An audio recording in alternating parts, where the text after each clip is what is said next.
Welcome to the Selling in the Motor Trade podcast, in association with symcotraining. This is the weekly podcast where we share best practice, tips and ideas on how to sell more cars, improve your service department, and generally put more profit into your dealership or dealer group. I'm your host, Simon Bowkett. Now, some of you probably already know me as Skippy. I want to start by saying thank you for taking the time to listen to this podcast.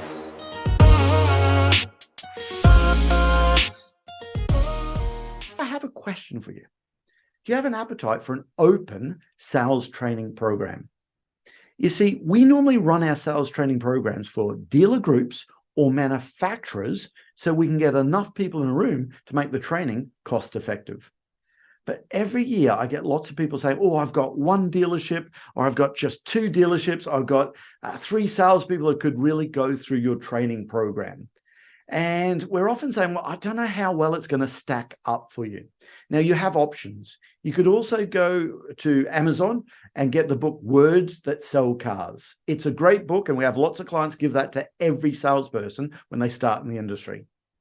Of course, you could always go to our signature sales fitness training program. Now, if you listen to our podcast, we plug that all the time. It's cost effective because it's only £299 for 3 months of digital online training that gives your salesperson a great start in their career. You could do that. But I want to see is an appetite for an open physical training course. Now, guys, we have to run that course interactively.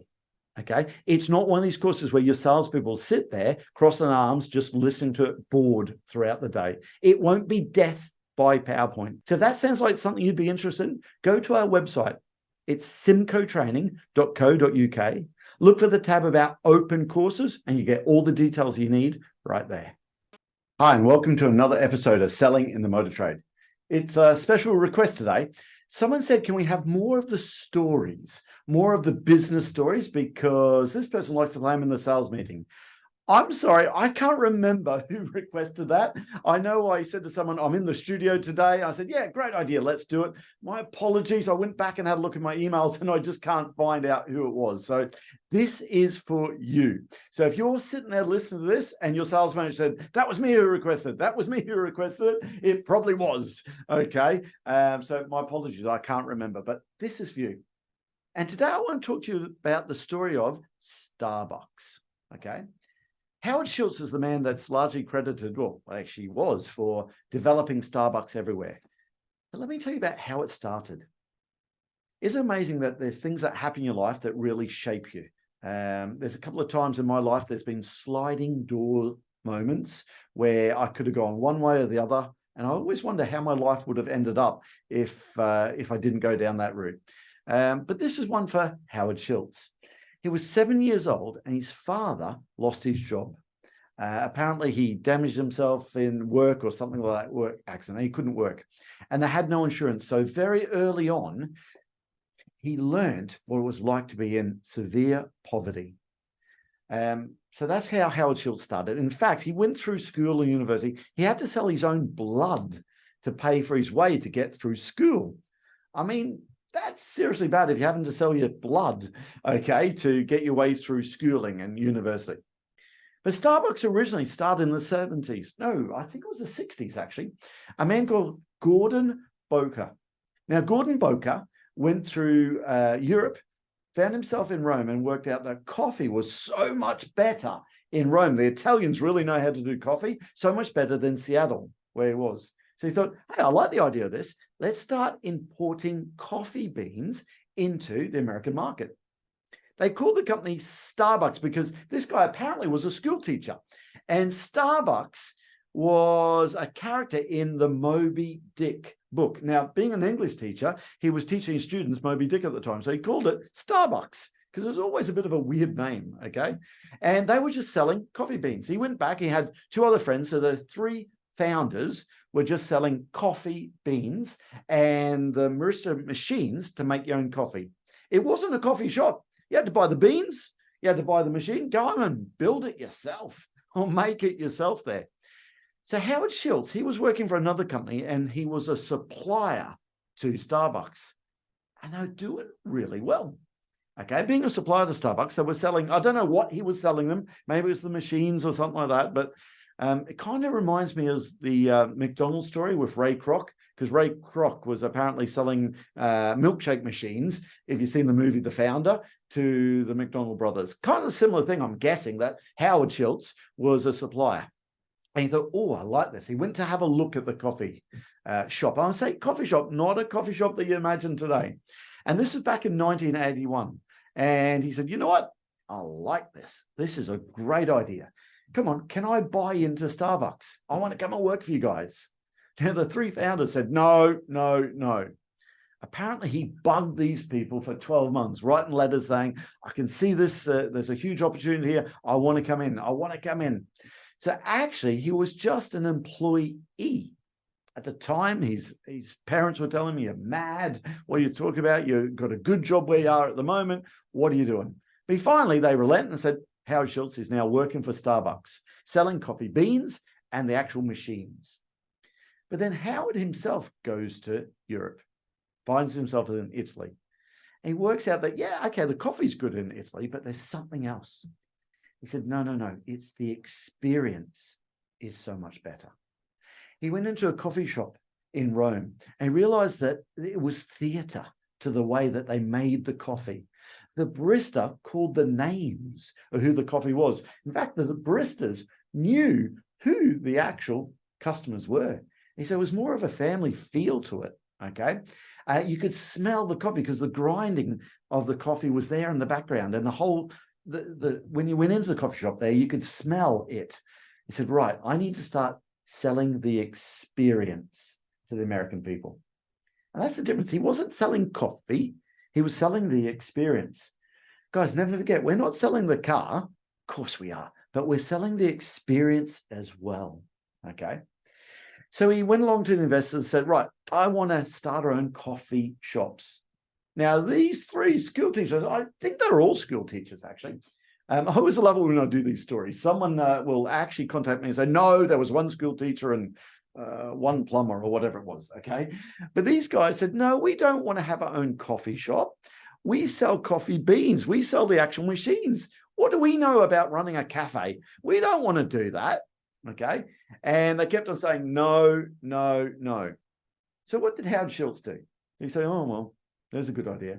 No, he went and started his own coffee shops, okay? Now, can you imagine this?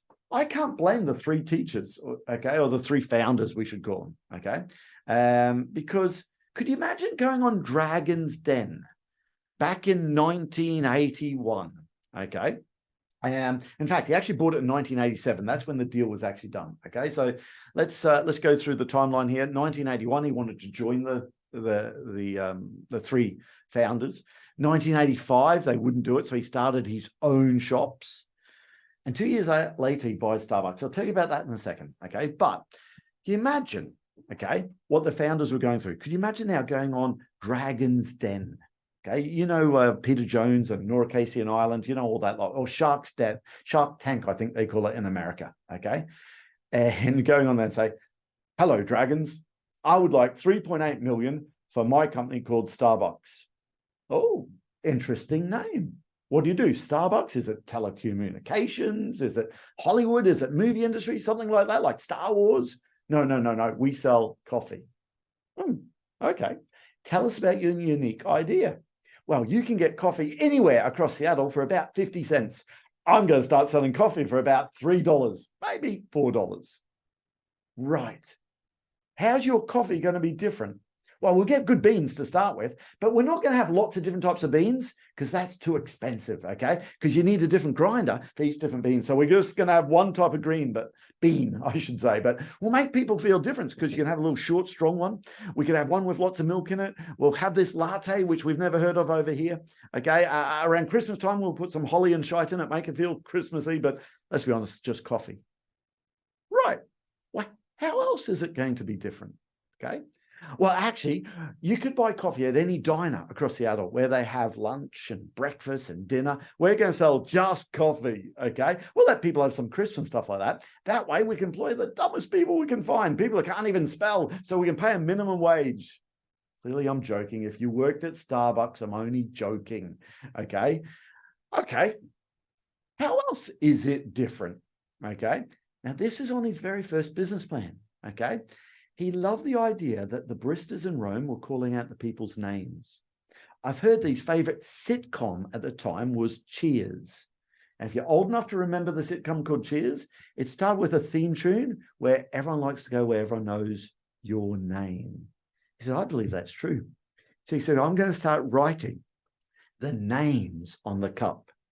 They do that not to make sure the cup gets to that customer. They write their names on the cup, okay, because very quickly my baristas are going to learn that's the customer. Hi, Simon. Is it the medium cappuccino today? No, I'll go for a large there. And very quickly, people like to go where people know their name.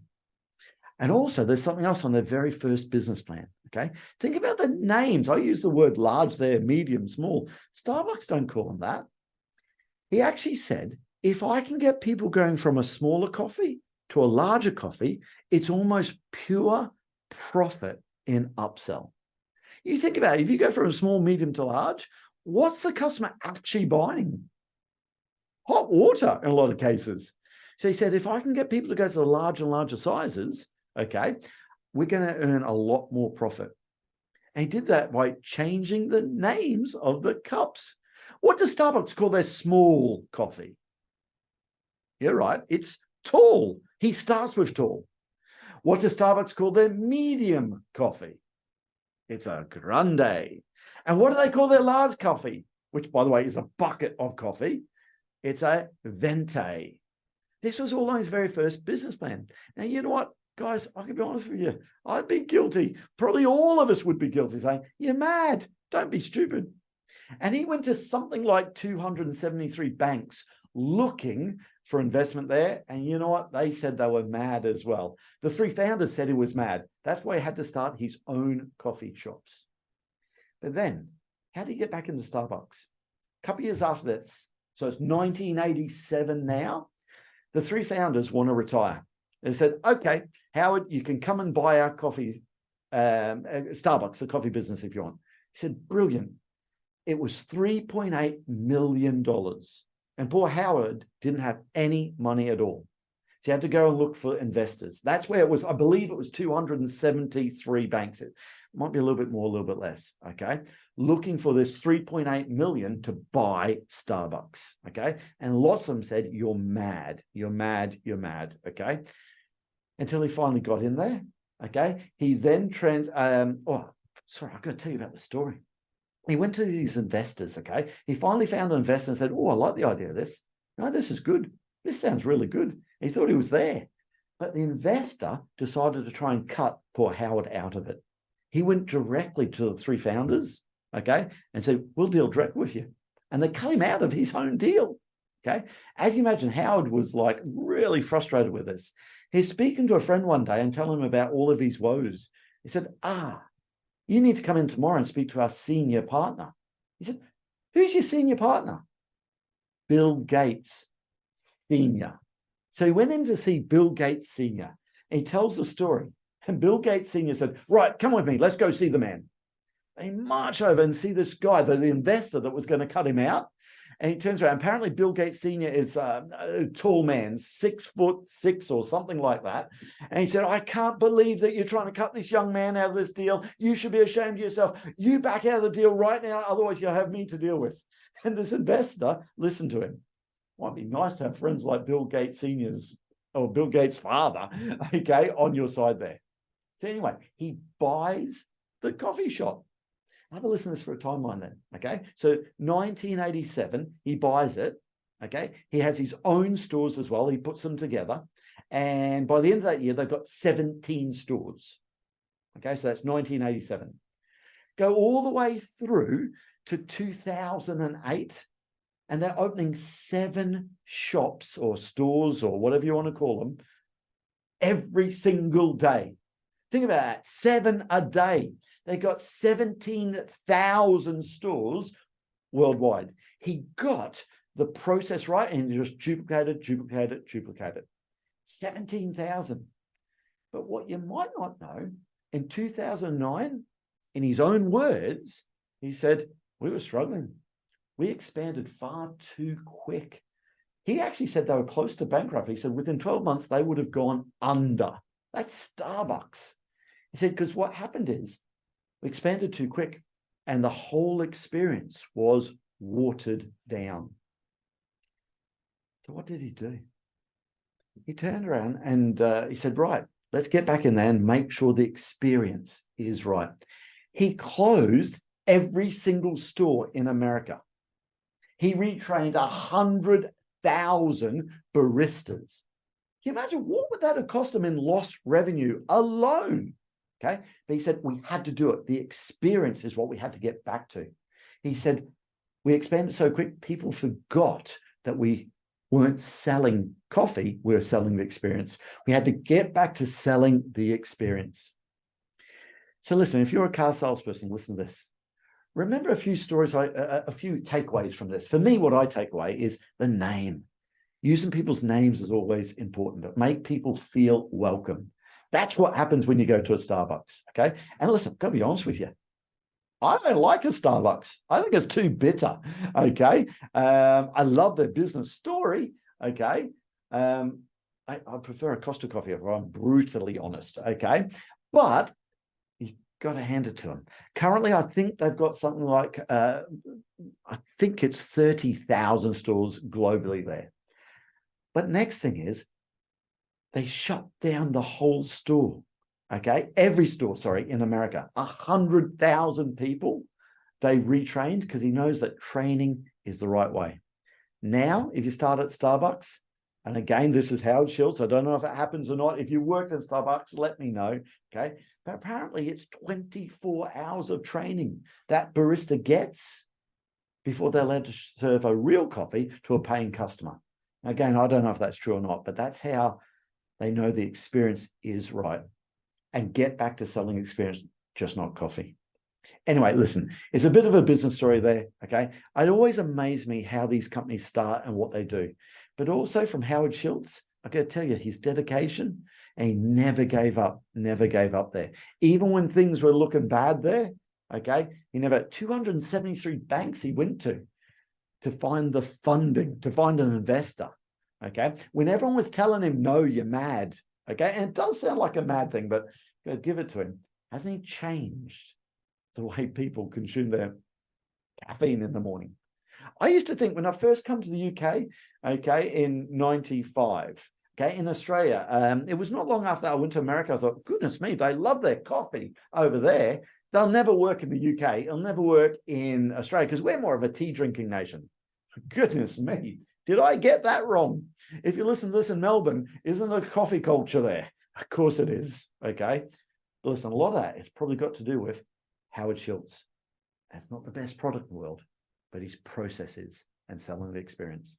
Anyway, I hope you like that story. And we might do a few more of these in the future. Let us know if you like these business stories.